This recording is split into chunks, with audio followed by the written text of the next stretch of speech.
নমস্কার, আমি কৃষ্ণপদ অধিকারী। আমার ছোট্ট একটা ইউটিউব চ্যানেল আছে, চ্যানেলটার নাম ডোন্ট কেয়ার। এই সময় কম, শুরু করো। আমার ছোট্ট একটা ইউটিউব চ্যানেল আছে, চ্যানেলটার নাম ডোন্ট কেয়ার। ফেসবুক পেজ আছে কৃষ্ণপদ অধিকারী নামে।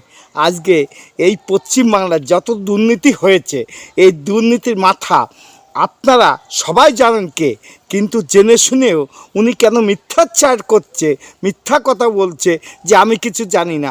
আপনি যদি না জানেন তাহলে দায়টাও আপনার মাথায় থাকে, আপনার মানতে হবে এ কথা। বিগত দিনে যত দুর্নীতি হয়েছে, সারদা বলেন, নারদা বলেন, রোজভ্যালি বলেন, চাকরি চুরি বলেন, যাই কিছু হয়েছে সব কিছু আপনার নলেজে ছিল। তার কিছু উপমায় আপনাদের সামনে তুলে ধরছি।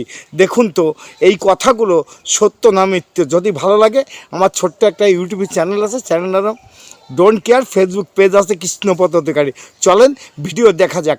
জানি না শব্দর সত্যতা খুঁজতে থাকি আমরা। এক কথায় 26,000 ছেলে মেয়ে চাকরি খেয়ে নিয়ে এটা কি মজা? এটা কি মজার মূল্য? 2016 সালের এসএসসিতে নিয়োগ দুর্নীতি মামলায় 25,753 জনের চাকরি বাতিল করেছে কলকাতা হাইকোর্ট। এই প্রেক্ষাপটে সোমবার চাকুলিয়া, মঙ্গলবার ভাতারের পর বুধবার আউশগ্রামের সভা থেকে ফের বিচার ব্যবস্থাকে আক্রমণ করলেন মমতা বন্দ্যোপাধ্যায়। এরকম কলকাতায় এই যাদের দুর্দশা আজকে বিজেপির কথায়, যারা মানুষের চাকরি খেয়ে নিচ্ছে, ডাকাতদের বেল দিয়ে দিচ্ছে, মাফিয়াদের বেল দিয়ে দিচ্ছে, আর সবচেয়ে বড় গদ্দার যে গদ্দারি করেছে তার বিরুদ্ধে মার্ডার কেস থাকা সত্ত্বেও তাকে বলছে তাকে অ্যারেস্ট করা যাবে না। ভুল কথা কেন বলছেন? আদালত কখনো চাকরি কাড়ে নেই। আপনার দলের সেনাপতিরা, আপনার দলে যা সহকর্মী আছে তাদের জন্য আদালত আজকে এই পদক্ষেপ নিতে বাধ্য হলো। আপনি জানেন না বলছেন, এটা ভুল। ঠিক আপনি জানতেন, কিন্তু জেনেও কোনো পদক্ষেপ নিতে পারেন নাই কেন? আপনার দলের কিছু নেতা মন্ত্রীকে এবং আপনার দলের সহকর্মীদের একটা কালিমালিপ্ত হতে পারে, তার জন্য আপনি নেন নেই। দেখেন সব কিছু জানেন, রোজভ্যালির কাণ্ড আপনি জানেন। যদি অস্বীকার করেন তাহলে একটা প্রমাণ দেখে নিন, আপনি রোজভ্যালির ব্যাপারটাও জানতেন। রোজভ্যালির কর্ণধার গৌতম কুণ্ডুর সঙ্গে মুখ্যমন্ত্রী ছিলেন।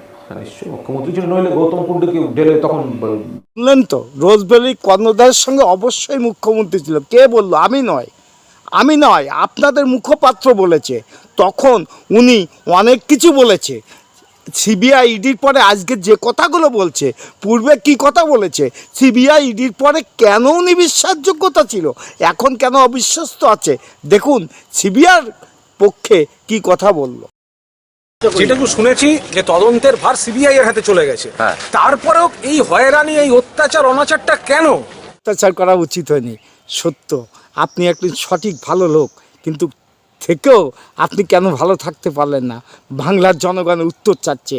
আর বর্তমান শাসক দলের কিছু নেতারা, পুঁজিপতিরা, যারা এই দেশের টাকা বিদেশে চালান করেছে এবং বিদেশে রেখে দিয়ে এই বাংলার জনগণ, এই ভারতবর্ষের জনগণকে ভিখারি বানাইছে, তার একজনের মুখোশ অবশ্যই আগামী দিনে খুলবে।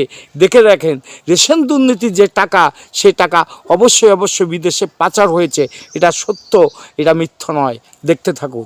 রেশন দুর্নীতি মামলার দ্বিতীয় চার্জশিটে বিস্ফোরক দাবি ইডির। জ্যোতিপ্রিয় মল্লিকের 350 কোটি টাকা হাওয়ালার মাধ্যমে বিদেশে পাচার। গরিবের রেশনের টাকা মেরে যারা বিদেশে পালন করে, তাদের কাছে রাজ্য কিভাবে চলতে পারে?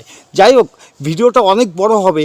অনেক কিছু প্রমাণ দিতে গেলে আগামীতে আবার নতুন প্রমাণ নিয়ে, পুরনো দিনের যে এরা জানে না, সংগত হয়ে একসঙ্গে এই পশ্চিমবাংলার দুর্নীতি হয়েছে, সেই দুর্নীতির মুখোশ বাংলার জনগণের খোলা আগামী দিনে উচিত কিনা সেটা বলে দেখুন। ভিডিওটা যদি ভালো লাগে লাইক, শেয়ার, কমেন্ট করবেন। আগামী দিনে আবার নতুন মুখোশ খুলে দেব আমি এই চ্যানেল নাম ডোন্ট কেয়ার। ফেসবুক পেজ আছে কৃষ্ণপদ অধিকারী।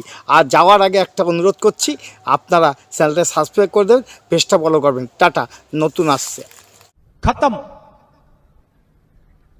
Bye bye, tata, goodbye, गया।